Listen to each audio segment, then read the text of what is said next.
retrouve. On se retrouve.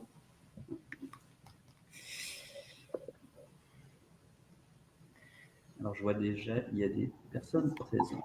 Ouais, on est 7 personnes. Bon, il y a 7 personnes avec nous. Hein. Il y a peut-être Pascal dedans en plus. Donc,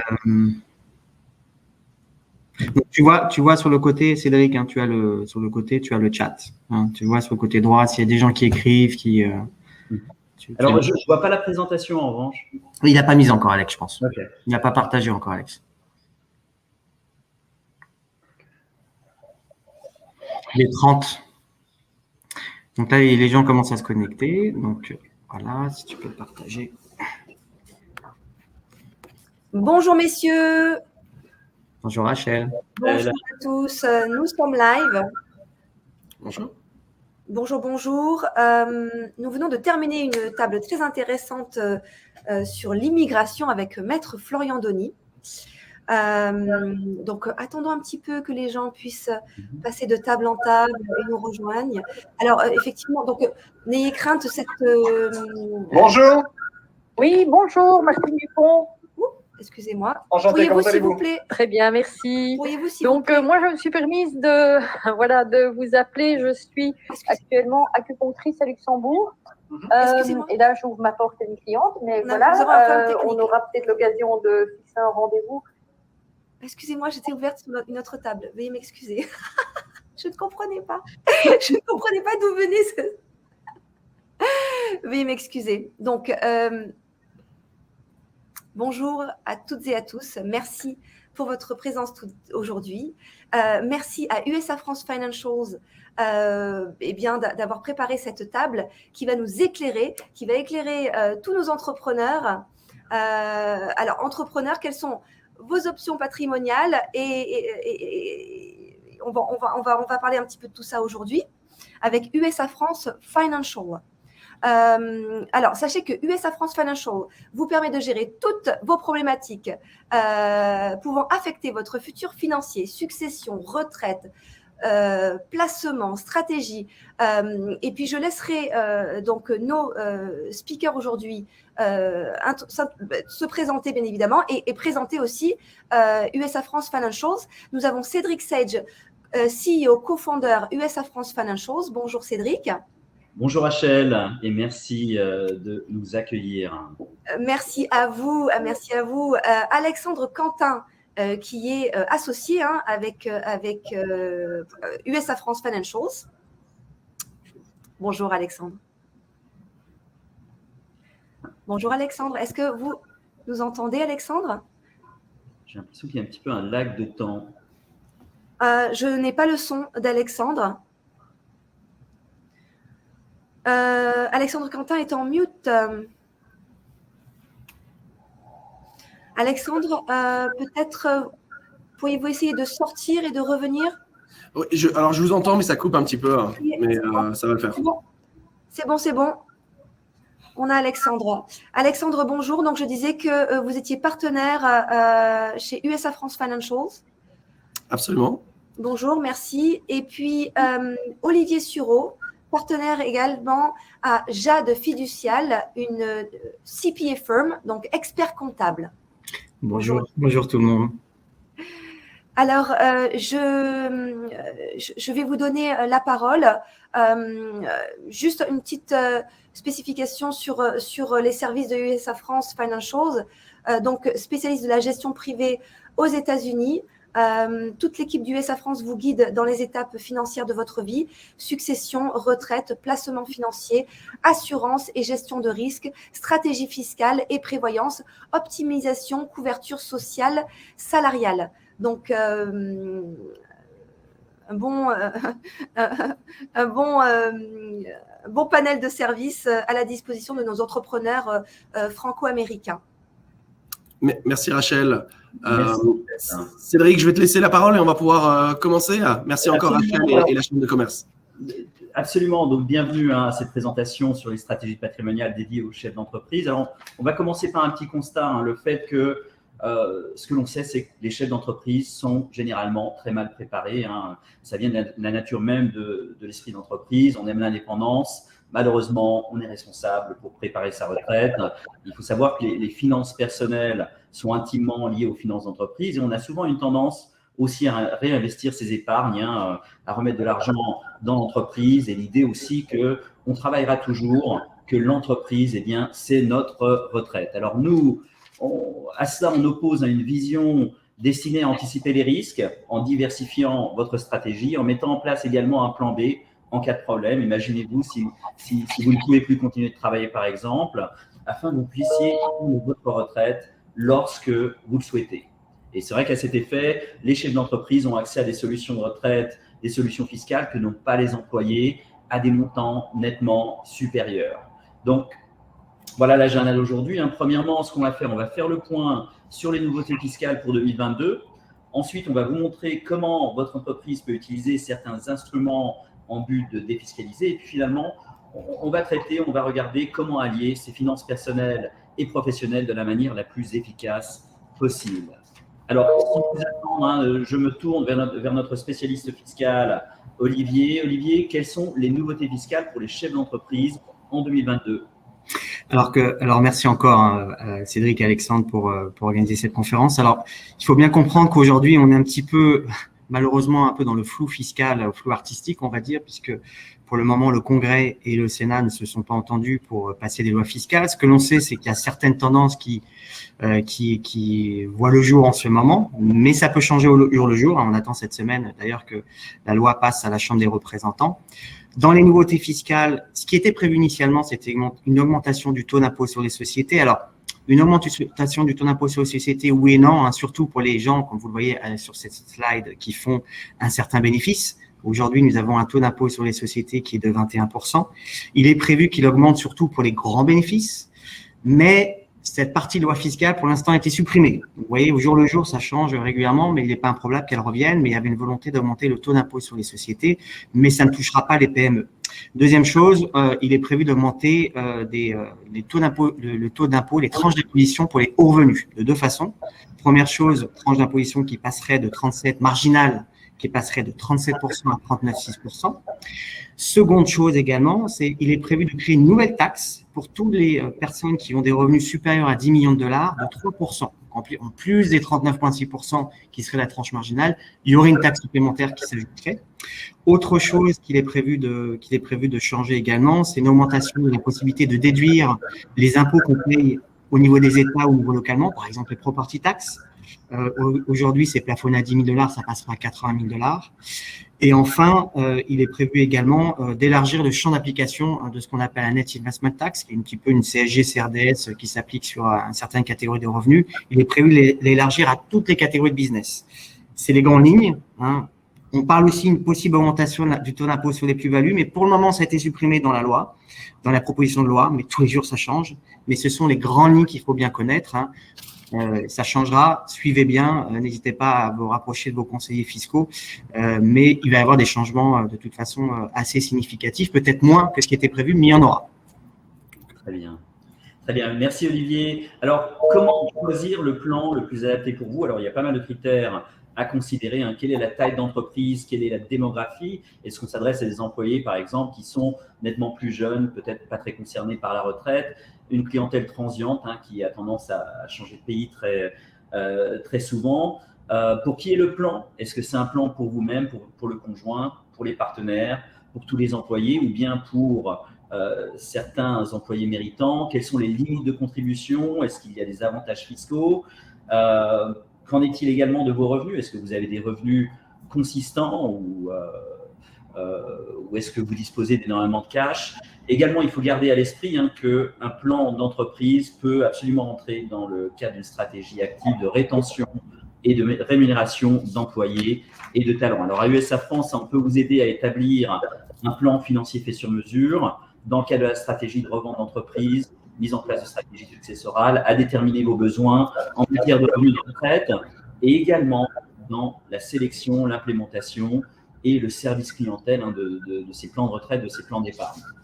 Alors, rentrons immédiatement dans le vif du sujet. On va regarder un certain nombre de plans. On commence par le compte individuel de retraite. Alors, Alexandre, comment ça marche?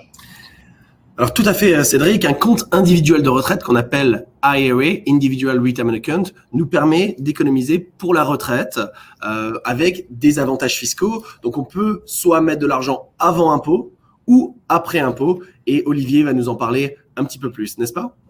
Oui, alors tout à fait. Oui. Donc, du coup, il faut distinguer deux types de IRA. Le premier, c'est Traditional IRA.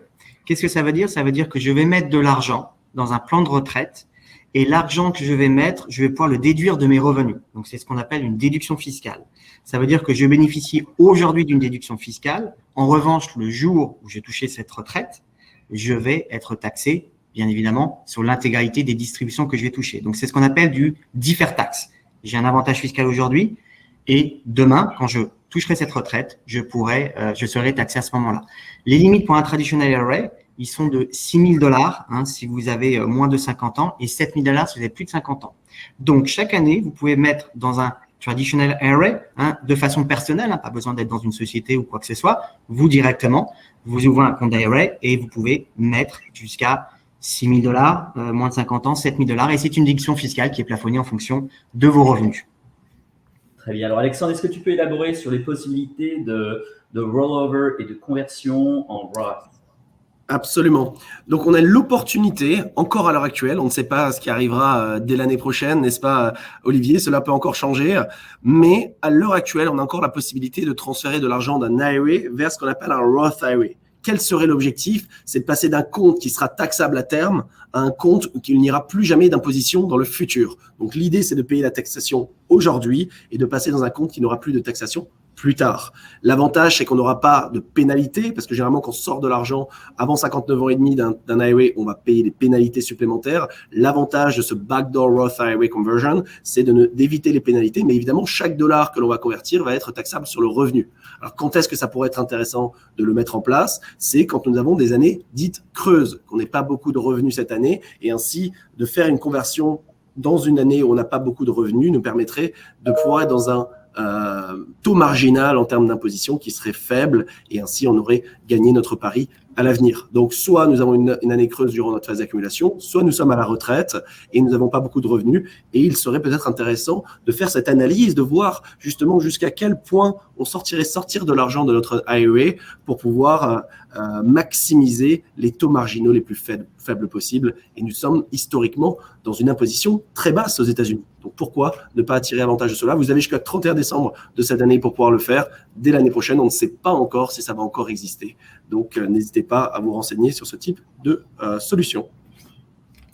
Très bien. Alors, parlons du Simple IRA, un plan déféré pour entreprise, généralement de moins de 100 employés, qui nécessite de la part de l'entreprise soit un abondement, un match des contributions de l'employé éligible, soit un pourcentage de contribution en faveur de l'employé, par exemple 2%. Alors, c'est un plan très facile à mettre en place, nécessitant très peu de frais de gestion. Alors, Olivier, si tu peux nous décrire ce plan de manière fiscale.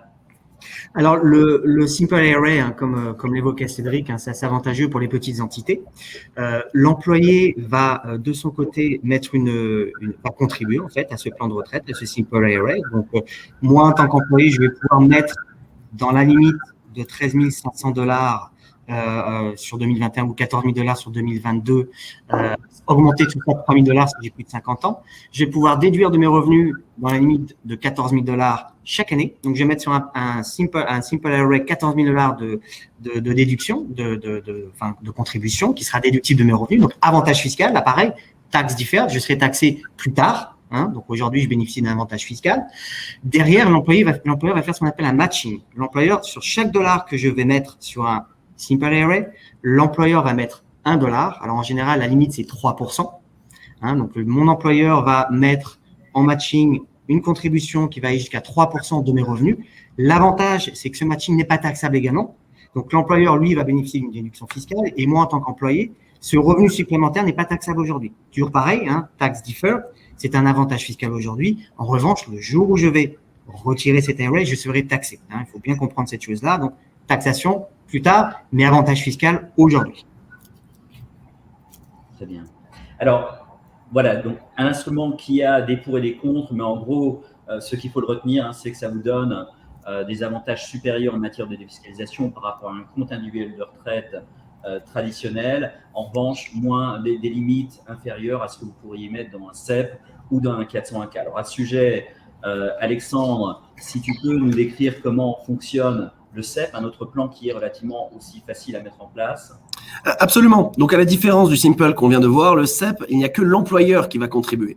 Et donc, c'est adapté potentiellement pour des compagnies qui sont petites de taille et qui sont amenées à rester petites ou juste avant de scaler la compagnie. Pourquoi? Parce qu'il y aura des frais bien inférieurs à mettre en place un 401k et ça peut être adapté. Ça permet de pouvoir donner un certain bonus aux employés et d'éviter un certain nombre d'impacts fiscaux comparé à donner du revenu en direct. Donc, si, Olivier, tu souhaites peut-être nous en dire un petit peu plus sur les avantages fiscaux de ce CEP. Oui, alors le CEP, le gros avantage du CEP, c'est que les plafonds, à l'opposé de ce qu'on a évoqué tout à l'heure pour le précédent plan, c'est que les plafonds sont plus importants. Alors, moi en tant qu'employé, je ne vais pas contribuer, c'est uniquement l'employeur, mais en revanche, l'employeur peut contribuer jusqu'à 25% de mon salaire. Donc pareil, pas taxable pour moi, déductible pour l'employeur, ce sera taxé le jour où je prendrai cette retraite. Et la limite est assez conséquente puisque cela va jusqu'à 58 000 $. C'est sur les limites de 2021 et jusqu'à 61 000 $ pour 2022. Donc, c'est quand même un avantage fiscal qui est assez conséquent puisque les limites sont assez élevées. Plafonné toujours à 25% du salaire, mais c'est quand même pas mal puisque précédemment, on évoquait un matching qui allait jusqu'à 3%. Là, c'est 25%. Donc, c'est assez intéressant, comme le dit Alexandre, pour les petites entités et toujours le même principe, taxe différée, mais avantage fiscal assez conséquent et tout est vesté. C'est-à-dire que dès le premier jour que l'employeur va mettre ses contributions, c'est ma propriété à moi, c'est mon argent, c'est plus l'argent de l'employeur. Il n'y a pas de condition d'ancienneté ou autre. Très bien. Et voilà également, pour conclure, peut-être également un plan plus flexible en termes de contribution que le Simple pour des compagnies qui auraient des revenus non consistants. Alors, parlons un petit peu du Solo 401K qui est un plan idéal pour des compagnies qui n'ont pas d'employés, mais où, par exemple, vous souhaiteriez contribuer en faveur de votre conjoint. Donc, le Solo 401k est vraiment assez intéressant quand vous êtes souvent un entrepreneur. Vous avez votre propre entreprise, vous êtes unique employé, vous avez voire même votre épouse qui travaille un petit peu, qui participe dedans. Donc là, pareil, c'est assez avantageux puisque c'est comme un mix entre ce qu'on avait évoqué tout à l'heure, le SEP et l'IRA précédent. Ça permet en fait à l'employé, moi, je suis le propriétaire de ma société, je peux mettre pour ma partie employée jusqu'à 20 500 $ sur ma partie employée, voire même 27 000 $ si j'ai plus de 50 ans. Et derrière, la partie employeur, donc toujours moi, c'est ma société, mais pour la partie employeur, je peux rajouter jusqu'à 25% de mon salaire. Toujours pareil dans les contributions maximales qui sont de 58 000 $ sur 2021 et 61 000 $ sur 2022. Ce qui est quand même, là aussi, assez conséquent. Typiquement, une société qui est formée sous une escorte, vous avez constitué une escorte, vous êtes unique employé ou avec votre épouse. Ça, typiquement, c'est un type de 401k qui est assez simple à mettre en place avec des plafonds assez élevés, une déduction fiscale qui est quand même assez intéressante de ce même côté. Pareil, je bénéficie de la déduction fiscale aujourd'hui, je serai taxé le jour où je prendrai cet argent. Très bien. Alors, donc, pour rappel, le CEP, IRA, un plan pour vous-même en tant qu'entrepreneur et les employés, le Solo 401k, peut-être plus intéressant pour vous, les conjoints, les partenaires. Parlons de l'utilisation de pensions, un instrument potentiellement judicieux pour des compagnies qui auraient de fortes liquidités. Alors, Alexandre? Absolument. On a vu dans les 4 premiers types de plans ce qu'on appelle des Defined Contribution Plans. On sait exactement le montant qu'on va pouvoir contribuer dans ce type de plan. Ils vont être investis et on ne sait pas exactement combien il va sortir. À l'inverse, on peut mettre en place ce qu'on appelle un Defined Benefit Plan. L'objectif, c'est de savoir exactement combien va sortir du plan et ainsi de créer une rente, une pension pour le reste de sa vie, avec l'idée potentiellement de mettre en place des contributions à l'heure actuelle dans ce plan et à terme d'avoir par exemple 5 10 000 $ par mois qui vont sortir de ce plan pour le reste de notre vie. Et donc, l'objectif de celui-ci, c'est de pouvoir réduire l'impact fiscal à des montants beaucoup plus élevés. On va le voir avec Olivier dans quelques secondes. Et donc, ce serait pas mal adapté pour des business qui auront un cash flow, des profits assez pérennes, qui ont un peu de visibilité. On va le voir, je pense que Olivier, tu vas en parler un petit peu. Il faut quand même avoir un petit peu de visibilité pour mettre en place ce type de plan, mais on va pouvoir défiscaliser, ou en tout cas réduire l'impact fiscal pour l'année de contribution de manière bien plus conséquente. Oui, donc du coup, ce Defined Benefit Plan, en fait, est très méconnu régulièrement parce que c'est vrai qu'on connaît les plans qu'on a évoqués précédemment, parce que ce sont les plans les plus populaires, mais ce type de plan est très méconnu et souvent est intéressant soit pour des exécutifs qui ont un certain niveau de rémunération et qui ont des sociétés qui dégagent beaucoup de liquidités, ou voire même des petites structures, mais qui ont des gros bénéfices, des bénéfices pérennes. Et ce qui permet, le réel avantage de ce type de plan, c'est que, dans la plupart des cas, c'est quasiment tout le temps une contribution uniquement employeur. Donc, moi, je ne mets pas de l'argent. L'employeur met l'argent, mais les limites sont énormes. C'est-à-dire que ça va jusqu'à 100% de la rémunération moyenne des 3 dernières années, mais plafonné à $230 000 sur 2021 et $245 000 sur 2022. Donc, vous imaginez, je peux demander à mon employeur, il va pouvoir mettre jusqu'à $245 000 déduction fiscale pour l'employeur. Moi, je ne suis pas taxé dessus, je serai taxé le jour où je prendrai cet argent. Donc, c'est 100% déductible. En revanche, comme l'a dit Alexandre, il faut que ce soit pérenne parce que vous ne pouvez pas décider une année de le faire et pas les autres années. Il faut qu'il y ait une récurrence dans les contributions. Donc, en règle générale, il faut être capable de le faire au moins dans les 3 années qui suivent le même montant d'argent. Donc, ce sont des sommes assez conséquentes, mais imaginez, c'est un réel avantage fiscal. Il faut avoir des liquidités assez importantes, mais c'est vraiment un outil qui est souvent méconnu et qui est intéressant de mettre en place parce que là, pour le coup, on n'a plus les plafonds qu'on avait tout à l'heure où on avait jusqu'à $60 000. Là, on va jusqu'à $245 000, qui est quand même assez conséquent. Très bien, merci Olivier. Alors, parlons ce qu'on appelle des annuities et spécialement des income annuities. Eh bien, on fait exactement la même chose au niveau personnel qu'avec les pensions. L'idée, c'est de se recréer des revenus garantis de retraite jusqu'à la fin de la vie, peu importe le nombre d'années que l'on est là. Alors, d'ailleurs, il n'y a pas simplement des garanties en termes de revenus, mais également il y a des garanties pendant la phase d'accumulation, comme par exemple des crashs boursiers, ou dans le cadre du retrait, où ça vous assure par exemple des taux minimums de retrait. Alors, ça peut être une solution extrêmement intéressante, soit lorsque vous avez des anciens 401k, des anciens IRAs qui fluctuent avec les marchés boursiers, ou bien, par exemple, si vous êtes sur le point de repartir en France, eh bien, c'est une manière de mettre des garanties, justement, de vous recréer une pension personnelle. Alors, quelles sont les options fiscales, Olivier ? Alors, ça se rapproche un petit peu. Il y a 2 types d'annuities. On parle des qualified et des non-qualified. Pour être un peu synthétique, les qualified, ça se rapproche de tout ce qu'on a évoqué avant, des types de plans de retraite. Donc, c'est du tax deferred. Ça veut dire qu'aujourd'hui, les contributions qui sont effectuées sont déductibles, ne sont pas taxables. En revanche, le jour où je prendrai ces distributions de ces annuities, je serai taxé sur ces annuities, dans les mêmes limites que ce qu'on a évoqué tout à l'heure. En revanche, il y a une non-qualified annuities qui, elles, n'ont pas forcément de plafond. Par contre, j'ai pas de déduction fiscale aujourd'hui. Mais en revanche, je serai taxé au moment de la distribution, mais c'est un petit peu différent. C'est-à-dire qu'au moment de la distribution, je serai taxé selon une règle, une table d'espérance de vie qui est fixée par l'IRS, dans laquelle on va regarder sur chaque distribution quelle part correspond à la partie capitale et la partie intérêt. Donc, sur la partie capitale, je ne suis pas taxable, je ne suis pas taxable que sur la partie intérêt au moment de la distribution et donc au moment de l'âge légal de la retraite. Très bien. Alors, une petite mise en garde, une petite caution. Voilà, il faut bien sûr s'assurer que cet instrument soit approprié pour vous. Pourquoi ? Parce que, comme je l'ai dit, c'est vraiment un instrument destiné à se garantir une pension personnelle à vie, par exemple un complément d'une retraite sociale. En revanche, bien sûr, il y a des frais de gestion qui sont en conséquence parce qu'on assure sa retraite d'une certaine manière.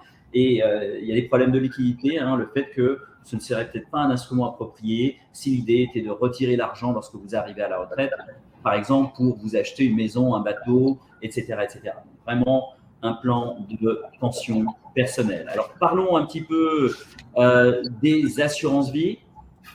Alors, absolument. C'est ce qu'on appelle les plans 7702. Et ce qui est intéressant avec ces plans-là, c'est ils vont nous permettre de créer ou d'allier à la fois les finances personnelles et les finances d'entreprise. Ce type de plans peuvent être mis en place au sein de l'entreprise et ou d'un point de vue personnel. Et les avantages vont être nombreux puisqu'ils vont jouer ce rôle de vélocité patrimoniale. On va pouvoir le faire jouer comme ce rôle de propre banque, soit familiale, soit de pouvoir l'utiliser avec nombreux avantages fiscaux, on va le voir avec Olivier, et de pouvoir jouer ce système de cash flow, ou en tout cas de pouvoir optimiser ces cash flows au sein de l'entreprise. Alors, comment est-ce que cela fonctionne ?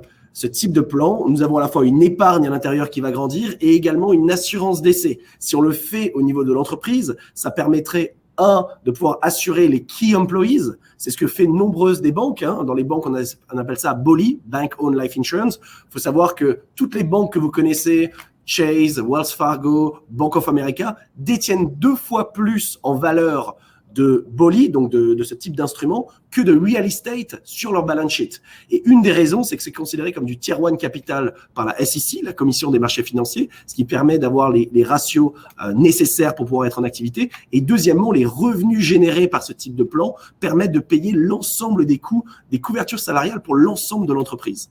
Donc, c'est ce qu'on appelle soit du BOLI pour les banques ou ce qu'on appelle du COLI, Company Owned Life Insurance, pour les entreprises. Et donc, pourquoi est-ce que c'est mis en place? Ça va permettre de pouvoir gérer les cash flows de manière bien plus optimale, protéger les top employés en cas de décès, ce qui permettrait à la compagnie de pouvoir continuer leurs activités si les tops employés, malheureusement, il y a un pépin de ce côté-là. Et dernièrement, de pouvoir bénéficier de nombreux avantages fiscaux. Est-ce que, Olivier, tu peux nous en dire un petit peu plus sur ce type de plan?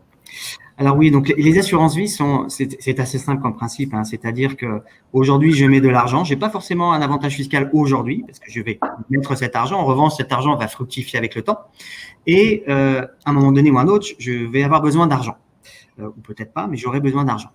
L'avantage de l'assurance vie, c'est que vous allez avoir 3 possibilités en quelque sorte pour optimiser fiscalement vos besoins de liquidité.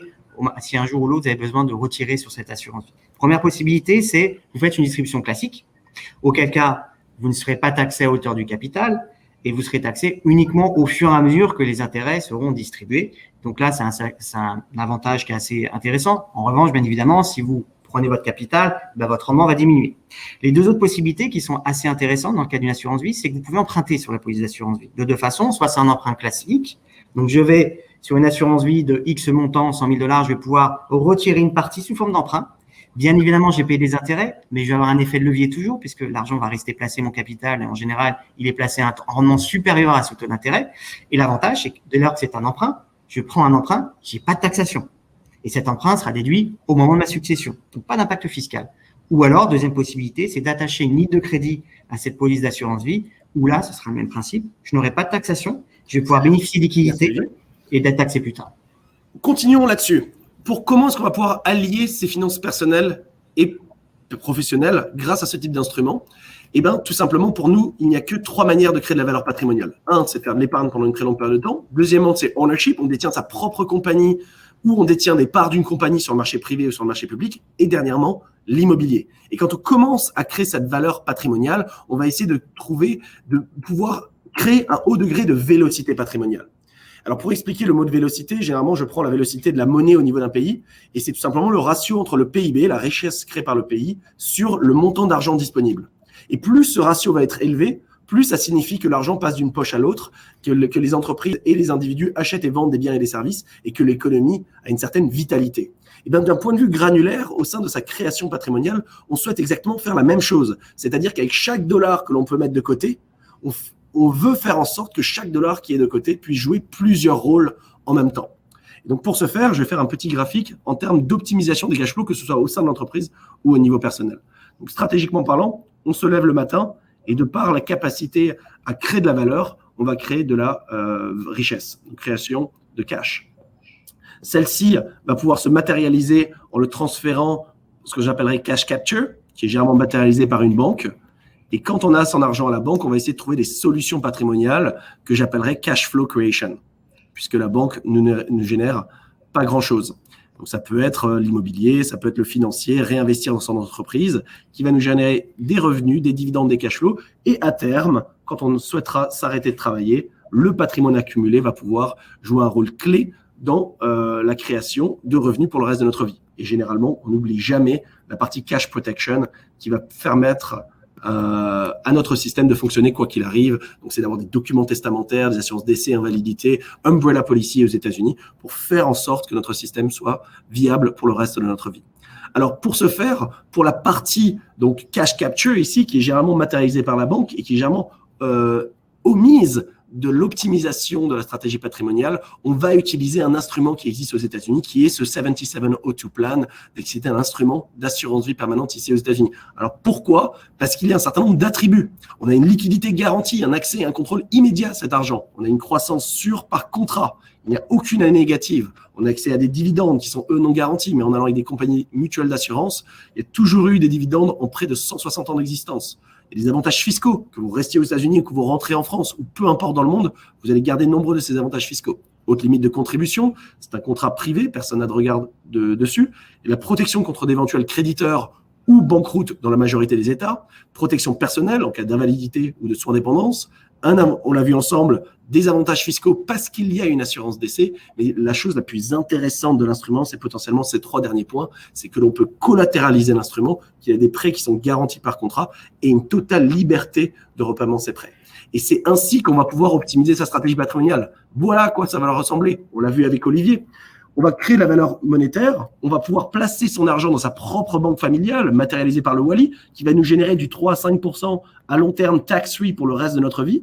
Et en parallèle, grâce à notre ligne de crédit qu'on appelle une iBlock, on va pouvoir réinjecter des liquidités à la fois soit dans l'immobilier, soit dans sa propre entreprise, soit dans d'autres opportunités d'investissement. Et c'est là où le rendement va être le plus élevé.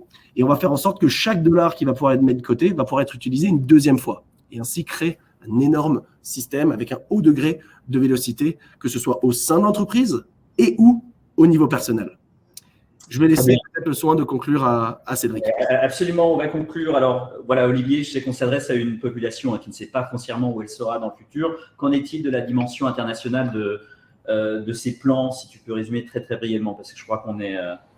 Oui, on est à la fin. Bon, bien comprendre, bien évidemment, en général, on veut savoir la fiscalité, ce qui va se passer le jour. On a des conventions fiscales qui permettent de limiter la fiscalité sur les retraites et de permettre d'avoir cette fiscalité dans le pays de cotisation, en l'occurrence les États-Unis. Donc, faut pas avoir peur de la fiscalité au moment de la retraite, puisque les conventions fiscales vous protègent. Et bien penser que même si vous restez 2-3 ans, c'est 2-3 ans de gagné, c'est une retraite que vous accumulez, ou une assurance vie comme l'a évoqué Alexandre. Donc, tout ce qui est acquis aujourd'hui est gagné et ne pensez pas que 2-3 ans, un horizon de 2-3 ans, c'est trop court. C'est toujours ça de gagner. Donc, on ne sait jamais de quoi est fait demain, mais même pour 2-3 ans, ça vaut le coup de mettre en place ce type de plan. Très bien. Merci Olivier. Je pense que ça conclut notre session. Et donc, n'hésitez pas à nous rejoindre sur le stand virtuel. À très vite. À bientôt. Au revoir.